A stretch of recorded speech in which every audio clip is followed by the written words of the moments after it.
Bonjour à tous, on se retrouve pour un petit point de marché sur le Bitcoin, sur toutes les positions qu'on a fait tourner qui a été partagé sur Jazz Trading. On va voir des altcoins qui commencent à être dans des zones de surchauffe. On va tout voir donc du Solana, du NIR. Écoutez bien, on est parti.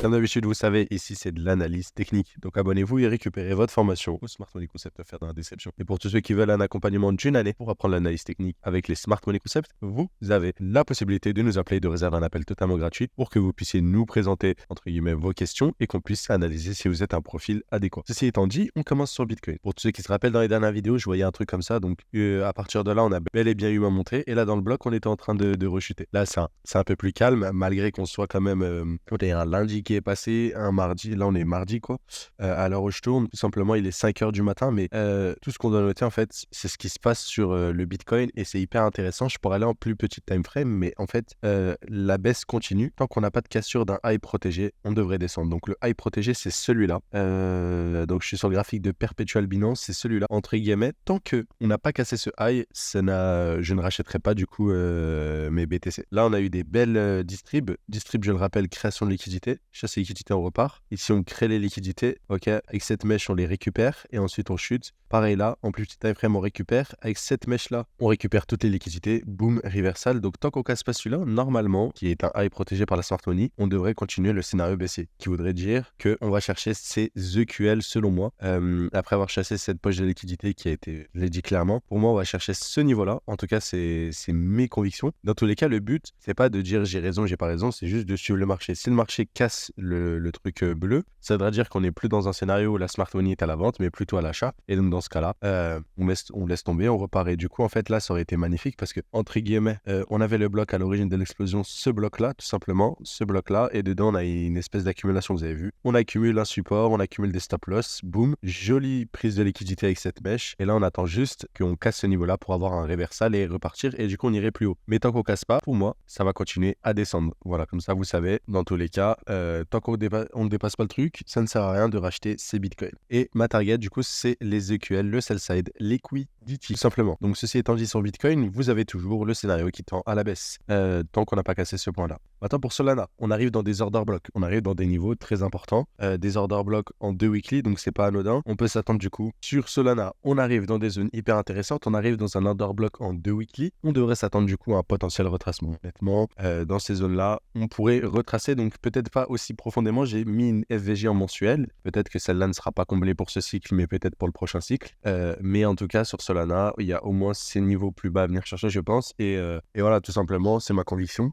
Sur Solana, je m'attends à ce qu'on ait un retracement. Évidemment, pour qu'il y ait un retracement, je dois avoir une distribution. Et après, j'aurai la confirmation qu'il y aura un retracement. Si pas de distribution, dans tous les cas, on pourrait juste continuer à monter de manière parabolique, comme ce qu'il fait depuis bien longtemps. Mais en tout cas, attention, ça commence vraiment à être très euphorique, très surévalué, tous ces trucs-là. Donc, honnêtement, il faut rester méfiant, je pense. Donc voilà, Solana, alerte rouge, zone rouge. Pareil pour le NIR protocole. Comme ça, les gens vont pas me dire je déteste Solana ou je sais pas quoi. Les gens me disent que je déteste Solana, je sais même pas pourquoi. Mais voilà, même pour NIR, un projet que j'aime bien, on arrive dans une zone rouge. Ok, cette jolie bougie-là, ok, petit corps, grosse mèche, comme on a eu sur Solana.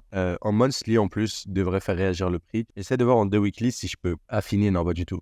En 2 weekly, je peux pas affiner la zone, c'est pas très clean. Mais voilà, ici, c'est distribution. On fera attention au NIR protocole, tout simplement.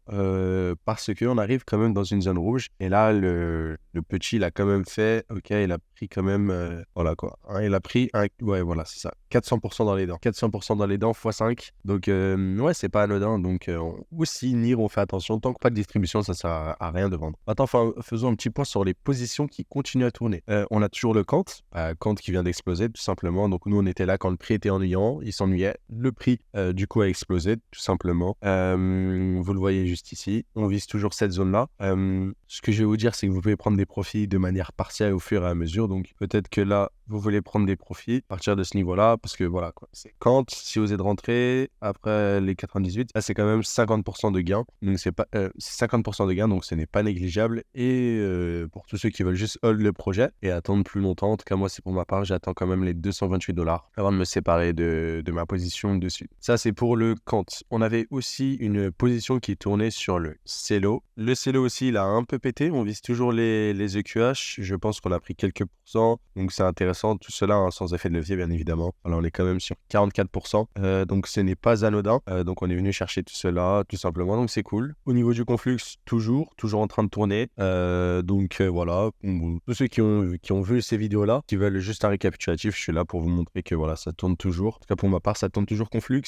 Chiliz, il semblerait que ouais, c'est pas mal. Chiliz, honnêtement, c'est pas mal ce qui se passe. Donc c'était un petit trade qu'on visait pour viser ici, donc plutôt intéressant. On est déjà quand même sur le Chiliz depuis l'entrée. Voilà, quoi. On est sur du 17%, donc intéressant. Sur le Akash, l'une des meilleures positions qu'on a partagées, on est bientôt sur le 253% au niveau de la zone d'achat. Donc voilà quoi, on est quand même à x2, presque x3. On vise toujours les 2.9 au niveau du AKT, c'était l'une des meilleures positions. On vise toujours les 2.9 dans tous les cas, donc voilà. Si on revoit le EGLD, donc on était dans une zone d'achat long terme, je l'avais dit. On visait du coup les 400% à x5. Il s'avère que ça a explosé depuis ce niveau-là, tout simplement. Donc on est à 71 $. Prendre des profits n'est pas négligeable, honnêtement, donc sur le GLD.